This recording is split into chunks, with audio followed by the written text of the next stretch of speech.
Bonjour à tous et bienvenue sur boursicoté.com pour cette nouvelle analyse technique des principaux indices mondiaux avec un indice allemand qui reste ici sur une dynamique neutralisée, voire légèrement baissière, même malgré la hausse du jour, on n'a pas parvenu à revenir sur la zone des 16 000 points. On peut noter toutefois un contact avec la bande de Bollinger supérieure, ce qui n'était plus arrivé depuis cette séance ici du 16 juin. On s'en était approché auparavant, mais sans parvenir à la franchir, ni même avec les cours de clôture. Donc quelque part, on est ici sur un petit signal peut-être de sortie de cette espèce de neutralité. On le voit, la zone ici des 15 660, qui était au début un bon support, a été enfoncée à de multiples reprises. On était plus ici sur un support plus proche ici de cette zone, voilà, des 15 600 points. Par rapport à cela, il faudrait confirmer la semaine prochaine par une rupture de la zone des 16 000 points pour essayer de reprendre une petite dynamique haussière qui ne serait validée que sur un début de cassure de cette zone des 16 280 points. Tout ne serait pas gagné, mais en tout cas, on préserve l'essentiel, à savoir cette zone des 15 660 points, car au contraire, si on revient sur cette zone et qu'on la casse, on pourrait bien avoir un signal de retournement. Pour l'instant, on est ici sur un mouvement moyen terme dont on voit ici la résistance qui s'est transformée en support ici sur toute cette phase. En cas de rupture, on pourrait revenir ici sur cette zone des 15 200, mais surtout invalider la poursuite du mouvement moyen terme au profit d'un retournement de tendance majeure. Donc c'est à surveiller, alors qu'à l'inverse, un retour ici sur la zone des 16 280 irait plutôt dans le sens de la confirmation de ce mouvement moyen terme. Sur l'Eurostoxx 50, nous sommes dans une configuration similaire à celle de l'indice allemand. Nous sommes ici sur une phase qui était précédemment résistance, on voit. Elle a été attaquée depuis, mais globalement, on voit ici qu'on est sur un range depuis maintenant quelques mois. On est rentré dans celui-ci au mois de fin mars, début avril. On a préservé encore une fois la zone des 4180 points, mais sans parvenir à franchir la zone médiane du range à 4320 points. Donc globalement, ça reste neutre avec une petite prédominance qui reste baissière. Mais en cas de franchissement la semaine prochaine de cette zone des 4320 points, on se placerait dans la partie supérieure de ce range, ce qui pourrait laisser présager d'une rupture possible ici à la hausse de la zone des 4415 points, qui elle nous donnerait un signal beaucoup plus positif. Donc pour l'instant, on attend de voir ce qui se passe au-dessus de cette zone des 4320 points, si toutefois cette zone est franchie bien entendu, car un retour ici des cours à proximité des 4180 points mettrait de la pression à la baisse sur l'indice des valeurs européennes. Concernant les indices américains, on a eu un petit peu de mal avec les derniers chiffres des statistiques américaines qui montrent en fait que l'économie va bien, ce qui laisse présager une possible poursuite de la politique monétaire agressive de la part de la Fed.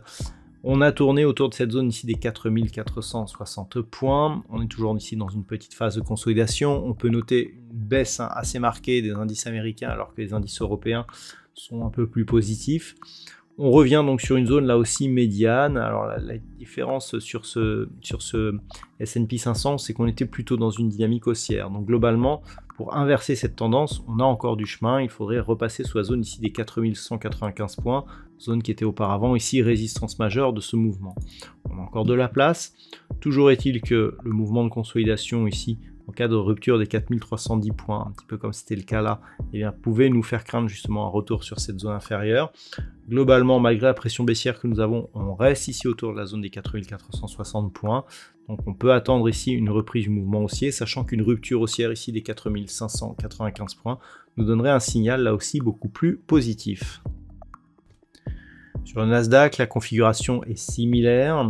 Si cette petite phase ici de baisse ne remet pas en cause, je dirais, la neutralisation du mouvement un peu moyen terme, on a eu une très belle montée ici sur ce Nasdaq. La baisse du jour n'est rien du tout comparée à la tendance moyen terme. Tant que l'on est ici entre 14 675 et 15 795, on peut dire que nous sommes dans une phase de consolidation horizontale, alors qu'une rupture ici des 15 795 points pourrait nous donner un signal beaucoup plus positif. On est assez proche ici d'une zone de mid-range qui est relativement floue. On pourrait la considérer ici qu'elle existe sur ces points hauts significatifs est donc proche ici de cette zone des 15 250 points. Bon, globalement, c'est à peu près la zone vers laquelle évolue le Nasdaq actuellement.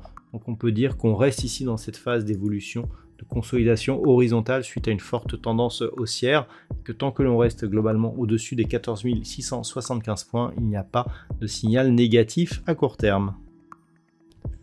Enfin, au niveau du Nikkei, eh bien, on est bien plutôt dans la partie supérieure de la zone d'évolution en range. Alors en daily, ce que l'on peut voir, c'est que l'on a eu ici cette longue phase de range, dans laquelle on avait du mal à voir un petit peu par où ça allait sortir.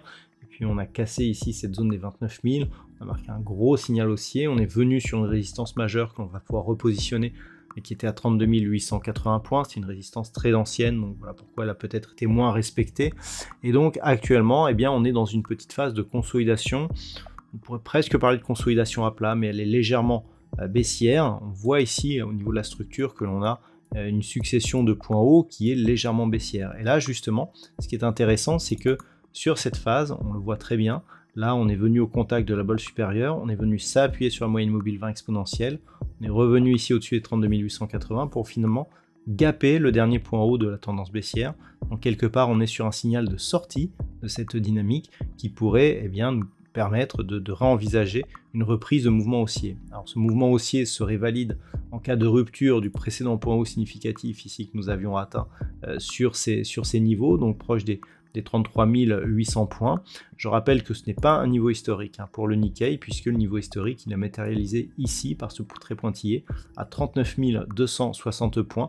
Donc on a encore le temps, mais globalement le fait ici d'avoir ce signal haussier nous indique que l'on pourrait reprendre une dynamique haussière d'un point de vue moyen terme à court terme, donc viser un retour possible ici sur ce record historique de l'indice japonais.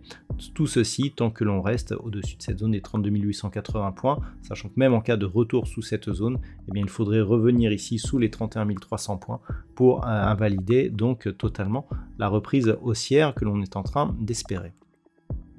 Voilà donc ce que l'on peut dire sur l'analyse technique de ces principaux indices mondiaux. Je vous souhaite de passer un très bon week-end. On se retrouve dès la semaine prochaine pour d'autres analyses techniques, toujours sur le site boursicoté.com.